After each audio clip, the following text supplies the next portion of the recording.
जी सलाम पर इस वक्त आप देख रहे हैं कश्मीर एक्सप्रेस। मैं हूं इमरान खान। जम्मू कश्मीर में इंटरनेट शुरू होते ही वर्चुअल प्राइवेट नेटवर्क वीपीएन के जरिए सोशल मीडिया के बढ़ते गलत इस्तेमाल को देखते हुए इंतजामिया ने एक बार फिर वादी के कुछ इलाकों में 4 मार्च तक इंटरनेट पर पाबंदियां नाफिज कर दी हैं। जम्मू कश्मीर इंतजामिया का कहना है कि वीपीएन का गलत इस्तेमाल मुल्क मुखालिफ लोग धड़ल्ले से कर रहे हैं और इससे वादी में तशद्दुद फैलने और दहशतगर्दाना सरगर्मियों के बढ़ने का खदशा हो रहा है। जम्मू कश्मीर पुलिस को ऐसे सबूत भी मिले हैं कि दहशतगर्द अपनी सरगर्मियों के और भी मंसूबे बनाने के लिए वीपीएन के जरिए ओवरग्राउंड वर्करों से लगातार राब्ता बना रहे हैं। इन सरगर्मियों पर रोक लगाने के लिए ही इंतजामिया ने वादी के कई इलाकों में इंटरनेट पर एक बार फिर पाबंदी नाफिज कर दी है। प्रिंसिपल सेक्रेटरी शालीन काबरा ने एक नोटिफिकेशन जारी करते हुए कहा कि कश्मीर के कुछ इलाकों में मोबाइल इंटरनेट को कुछ वक्त के लिए बंद किया जा रहा है। ऐसा देखने में आया है कि वादी में इंटरनेट सहूलत बहाल होते ही पिछले हफ्ते के दौरान दहशतगर्दाना वारदात में इजाफा हुआ है। लोगों की सिक्योरिटी वादी में आम होते हालात को देखते हुए इंटरनेट सहूलत लिमिटेड पीरियड के लिए सस्पेंड करने का फैसला लिया गया है। उसी के साथ उन्होंने आईजीपी जम्मू और श्रीनगर को भी हिदायत जारी की है कि वो इस ऑर्डर को फौरी तौर पर नाफिज कराएं।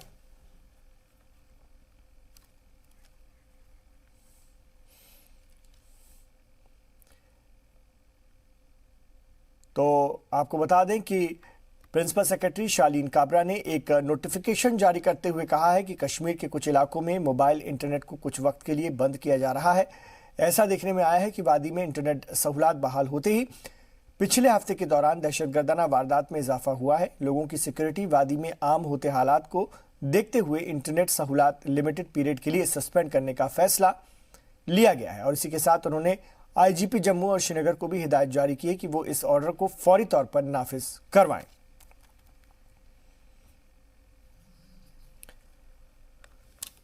तो अब इंटरनेट की खदमात पर जम्मू कश्मीर में फिर कुछ दिनों के लिए रोक लगा दी गई है, आपको बता दें। इसी के साथ आईजीपी जम्मू और श्रीनगर को भी हिदायत जारी की गई है कि वो इस ऑर्डर को फौरी तौर पर नाफिज करवाएं। उनमें इंटरनेट एक पार्ट एंड पार्सल है और वो आप इग्नोर नहीं कर सकते हैं कि आप इंटरनेट प्रोवाइड नहीं करेंगे। ऑन द अदर हैंड जो भी जीएसटी में जिनको डिले हो रहा है, जो लाइनों में नहीं रहना चाहते हैं, उनके लिए हम पेनल्टीज और लेट फीस लेके आ जाए। So I think we need to review it. There should be policy कि अगर एक जगह से हम डोर बंद कर रहे हैं, देखिए हमारे मोबाइल्स लोगों के बंद थे 2-2.5 महीने, फिर लोगों के जब स्टार्ट हो गए उनको बेचारों को by force they had to pay, while as it was not their fault but they have paid from their pockets. Actually आजकल के ज़माने में, आजकल के वक्त में इंटरनेट के बगैर इंसान कुछ सोच नहीं सकता है। आप देख लीजिए हमारे बच्चे जो हैं वो कितना पीछे चले गए हैं इंटरनेट बंद होने से। इसी तरीके से आप देख लीजिए हमारा बिजनेस है वो कितना डाउन हो गया। ऑलरेडी बिजनेस बहुत डाउन था। तो इंटरनेट की पाबंदियां जम्मू कश्मीर में कुछ और दिनों तक नाफिज रहेंगी। और गांदरबल में 10th क्लास के एक तालिब इल्म को गिरफ्तार करके उसकी काउंसलिंग की जा रही है। जानकारी के मुताबिक ये लड़का फेसबुक और दीगर सोशल साइट्स के जरिए पाकिस्तान में बैठे हैंडलर्स के राब्ते में है और इसका बुरी तरह से ब्रेन वॉश किया जा रहा है। इस लड़के को शोपियान में दहशतगर्दों के साथ मिलिटेंसी ज्वाइन करने के लिए भी तैयार किया गया था। वक्त रहते हरकत में आई पुलिस ने बच्चे को गिरफ्तार कर लिया और उससे पूछताछ शुरू कर दी।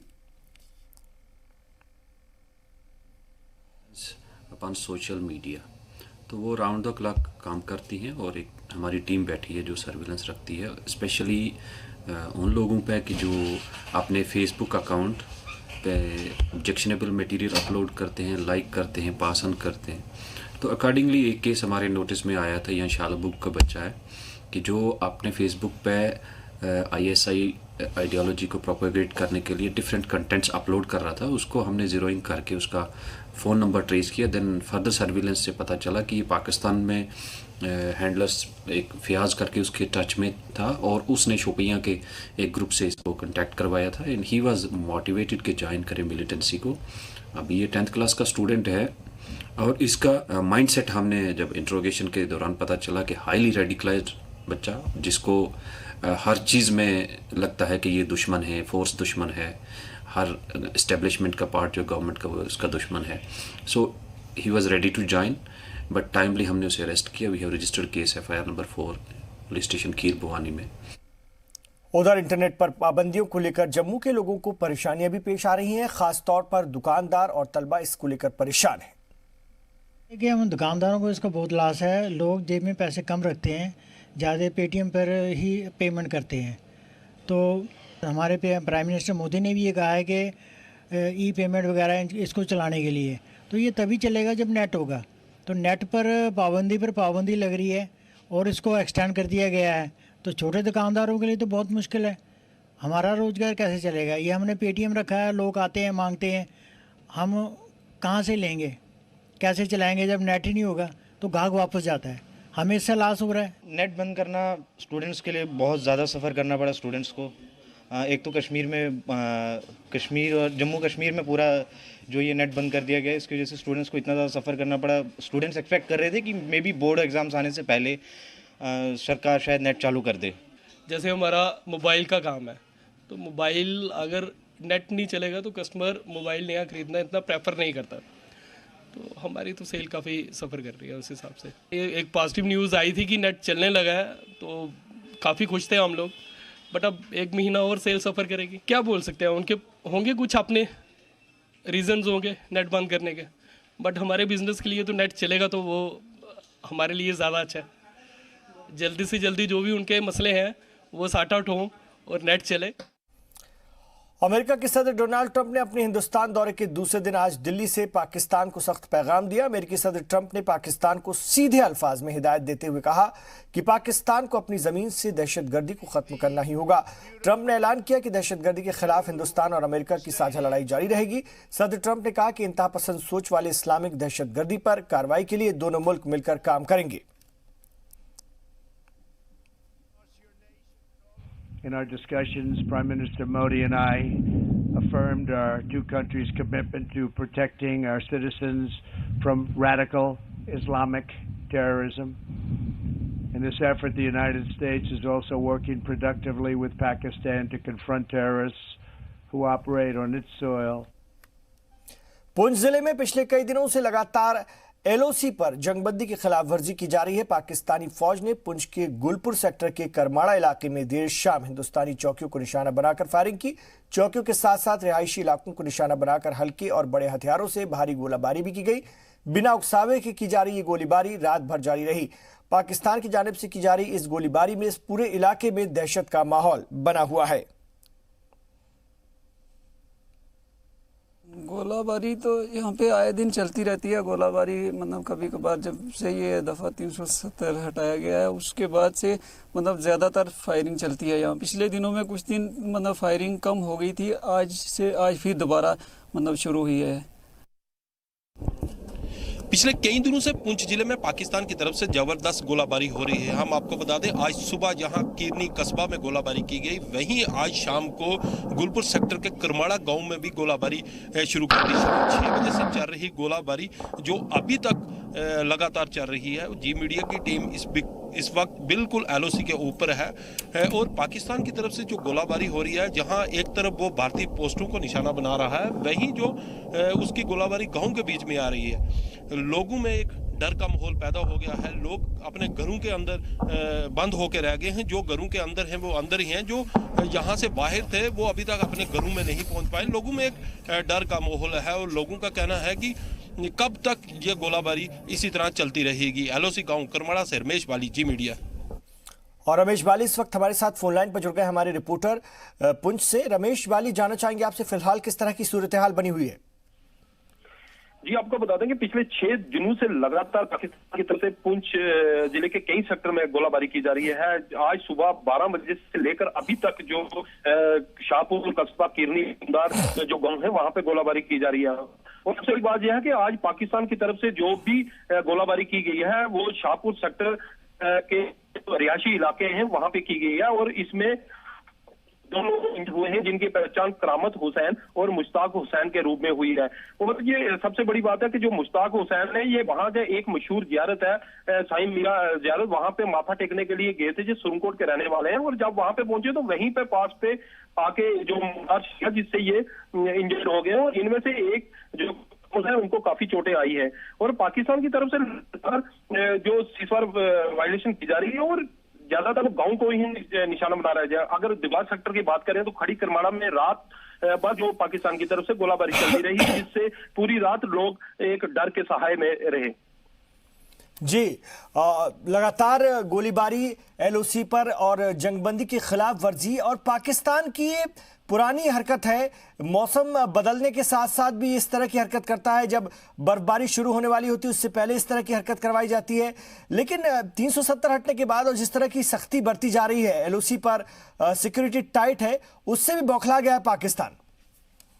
जी, जब से कश्मीर से 370 खत्म हुआ है, पाकिस्तान की बुखलाहट साफ देखी जा रही है। पाकिस्तान को कि हर मोर्चे में विफलता हासिल हुई है, लेकिन उसके बावजूद जो पाकिस्तान की तरफ से लगातार जो गोलाबारी हो रही है और बिना अक्साबे के अगर भारत की तरफ से जवाबी कार्रवाई भी होती है, पाकिस्तान की कुछ किस टाइम गोलाबारी शुरू करते हैं, जिससे लोगों में एक डर का माहौल पैदा हो गया। और लोगों का कहना है कि हमें ये नहीं समझ आती कि हम घर से बाहर निकले या नहीं निकले, कब पाकिस्तान की तरफ से गोलाबारी हो जाए। और सबसे बड़ी बात यह है कि पाकिस्तान ने जो अपनी जो गोलाबारी की रेंज भी बढ़ा दी है। पहले जो सीमावर्ती के इलाके थे वहीं पे गोलाबारी होती थी, अब 5 से 10 किलोमीटर दूर ही जाके पाकिस्तान के मोर्टार गिर रहे हैं और जिससे लोग जख्मी हो रहे हैं और लोगों के मकानों का नुकसान हो रहा है।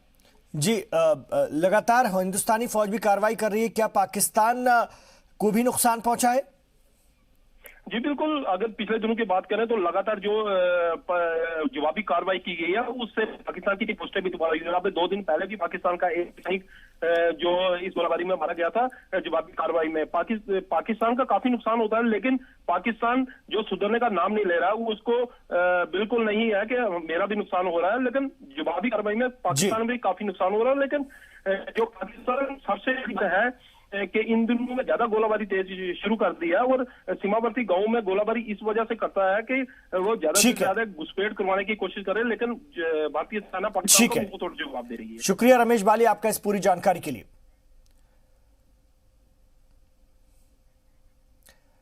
तो पाकिस्तान की तरफ से लगातार सीमावर्ती इलाकों में, सरहदी इलाकों में गोलाबारी, जिससे कि कई लोगों को नुकसान पहुंचा है, सरहदी इलाकों में रहने वाले लोगों को। और भारतीय फौज भी, हिंदुस्तानी फौज भी इसका मुंह तोड़ जवाब दे रही है।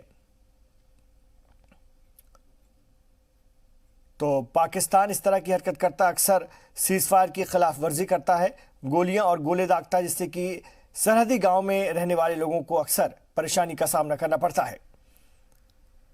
नेमली मुश्ताक अहमद और करामत हुसैन। तो एलिजिड केस है ये शाहपुर में जो फायर आर्म इंजरी हुई है। Both the patients are doing good. GCS उनका 15/15 है और नॉर्मल इंजरीज आई हुई है। स्मॉल उनके लेफ्ट थाई पे स्मॉल पंक्चर वुड है। ऐसा हमने उनको फर्स्ट एड दे दिया है। कांग्रेस के सीनियर लीडर और साबिक वजीर उस्मान मजीद ने कांग्रेस पार्टी से इस्तीफा दे दिया है। जानकारी के मुताबिक वो जल्द ही अल्ताफ बुखारी वाले तीसरे मोर्चे में शामिल हो सकते हैं। हालांकि जी सलाम से बात करते हुए उन्होंने इस बात से इनकार किया। उस्मान मजीद ने कहा कि वो कश्मीर की आवाम के लिए काम करना चाहते हैं और क्या कुछ कहा, आइए आपको सुनवाते हैं। हमारे साथ मौजूद हैं पूर्व विधायक और सीनियर कांग्रेस के लीडर उस्मान मजीद जी। सर, हमें ये बताइए कि जो अभी प्रक्रिया चल रही है कि जो थर्ड फ्रंट बनने जा रहा है जम्मू कश्मीर में, जिसमें अल्ताफ बुखारी हैं, आप हैं, शोएब लोन हैं और दूसरे लोग हैं जो इसका गठन करेंगे और उसमें तैयारियां भी चल रही हैं। अभी तक क्या अपडेट हैं इस बारे में और क्या क्या चीज़ें और हो रही हैं? थर्ड फ्रंट नहीं है ये, इस वक्त की सिचुएशन में कोई फ्रंट है ही नहीं।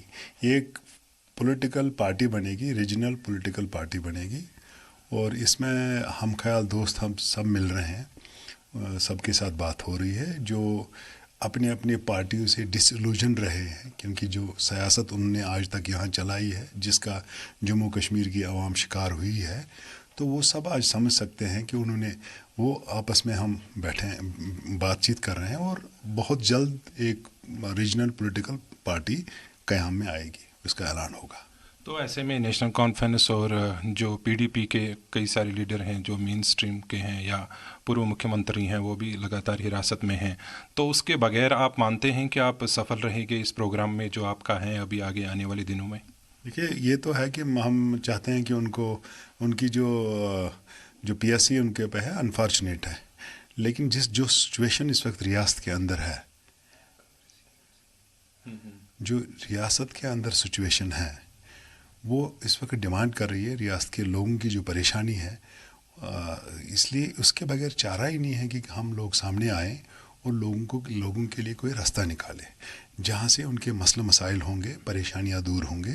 और कुछ ऐसी चीज़ें हैं जैसे स्टेट की बात है, क्योंकि हम बदकिस्मती से हमारे स्टेट को डाउनग्रेड किया गया है, यूटी बनाई गई है, 2 यूटीज़ स्टेट को तोड़ दिया गया है। फिर आर्टिकल 370 गया, 35 ए गया, तो इनमें कुछ चीज़ें अब स्टेट की बात है, 371 की बात है, फिर हमने नौजवानों के इश्यूज़ हैं, ये हमारे कल्चर की आइडेंटिटी के इश्यूज़ हैं, और भी ऐसे जो लोगों से जुड़े हुए हैं। आखिरकार कहीं ना कहीं तो शुरुआत करनी है, कहीं ना कहीं रास्ता निकालना है जहां लोगों के मसलों को हल करना है। इसीलिए मैं समझता हूं जो लोग हम ख्याल है लोग हैं, लाइक माइंडेड पीपल जिनको कहते हैं, और जिनको वाकई जम्मू कश्मीर के अवाम की चिंता है, जो उनके शुभ चिंतक हैं, और पॉजिटिव फ्रेम ऑफ माइंड से इस वक्त पॉलिटिक्स करने की ज़रूरत है। और उस सब सामने ओके हम बराबरी पे सियासत करेंगे। इसमें कोई ना कोई ख़ानदान जुड़ा है, ना कोई नवाब है, ना कोई बादशाह है। तो साफ तौर पे उनका मानना है कि वो रियासत के लोगों के लिए और उनके हित और उनकी जो दुविधाएं हैं वो दूर करने के लिए एक नई पार्टी का गठन करना चाहते हैं। कैमरामैन अशरफ के साथ फारूक वानी, जी मीडिया, श्रीनगर। रामबन में NH-44 को 4 लेन बनाया जा रहा है। साथ ही खस्ताहाल हालत में टूटी सड़क को दुरुस्त करने का काम भी किया जा रहा है, जिससे रामबन में रोड के आसपास रहने वाले गांव के लोग खुश हैं। लोगों का मानना है कि अब जम्मू से श्रीनगर जाने में कम वक्त लगेगा, साथ ही कौमी शाहराह पर हादसों में कमी आएगी। फ्यूचर में आने की वजह से हम मतलब उम्मीद कर सकते हैं कि बहुत अच्छा होगा हमारे लिए। क्योंकि हम आराम से जॉब कर सकते हैं, आराम से अपना सफ़र कर सकते हैं, क्योंकि बहुत डेंजरस एरिया है। कुछ टनल वगैरह भी बन गए जो मतलब इन्होंने कवर कर दिए। जो 4 लेन बन जाएगा तो अगर एक लाइन मतलब 2 लाइन अगर बंद भी हो सकती है तो 2 लाइन से हमारा सफ़र चलता रहेगा। अभी उम्मीद है कि जो 4 लेन कम्प्लीट हो जाएगा हमारे सभी कारोबार अच्छी तरह से चलेंगे और हम आ जा सकेंगे। नहीं, 4 लाइन का तो बहुत फ़ायदा होगा। 4 लाइन जब बन जाएगा इसका बहुत फ़ायदा है। जो इतने बहुत ज़्यादा एक्सीडेंट होते थे उनसे हम मुक्ति मिलेगी। बहुत हम चाहते हैं कि ये जितनी जल्दी हो 4 लाइन का काम पूरा हो जाए। इससे बहुत फ़ायदे हैं, पूरे आवाम के लिए फ़ायदा होगा इससे। नहीं, वो तो अच्छा है, क्योंकि अगर रोड 4 वे बनेगा तो वो तो हमारे लिए, हमारे बच्चों के लिए, सबके लिए, आपके लिए, हमारे लिए, सबके लिए अच्छा है। कश्मीरी कालीन पूरी दुनिया में मशहूर है। यही वजह है कि यहाँ के लोगों की बड़ी तादाद इस सनत से वाबस्ता थी, लेकिन गुजरते वक्त के साथ लोग इस पेशे से दूर होते जा रहे हैं। इसकी सबसे बड़ी वजह है सरकार और इंतजामिया की अनदेखी। पेशे से दूर होते लोगों का कहना है कि दिन भर की मेहनत के बाद भी उन्हें 50 से 60 रुपए ही मिल पाते हैं, जिससे उनका गुजर बसर हो पाना मुश्किल है। मे गई वनकस 18 वरी काम करान, मगर पेवान यह 7 खंड पेवान दुख 8 बजे टू 5 साढ़े 5। अच्छा पकन पे गर ना तूत पकान कह अम खतर मान मिलन कह ना मिल कहें, मगर मे खुदा सवाल बच्चे 2 मे तम तलन वनकन तथ पे मे हस्बैंड तमिस गई अचन लाइट ये कालीन काम पे ये मिलो ना मे कहें वनुक तम। वन कर गवर्नमेंटस अपील अगर दी हा क्या कर क्या फाइनेंस मिलो लोन मिलो वनकन जी शुक्र गुजार यम वनकन ब्रोह कुन पत ना आमद ना आव मीडिया वोल योतान ना सूज गवर्नमेंटन का। हम सोफीपुरा पहलगाम में रहते हैं। बताइए आसिफ, जो यहाँ पे कालीन बाफी का ये काम है आपने सीखा था और क्या आप भी करते हैं? हाँ, हम अभी भी करते हैं, लेकिन इस पे गुजारा नहीं होता है, तो इसीलिए इसका काम खत्म हो गया। ये गांव में लगभग 100-125 लोग करते थे। तो ये 125 यूनिट्स थे। हाँ, तो उसमें से सब ने छोड़ दिया, एक ही कर रहे हैं बस। क्या वजह है इसको छोड़ने की?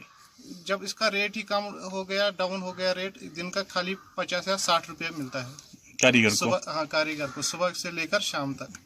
तो इसीलिए सब ने ये छोड़ दिया। क्या चाहते हैं आप? हम गवर्नमेंट से यही अपील करते हैं कि इसका कुछ हल निकाले, हमारी कोई मदद हो जाए तो हम कर सकते।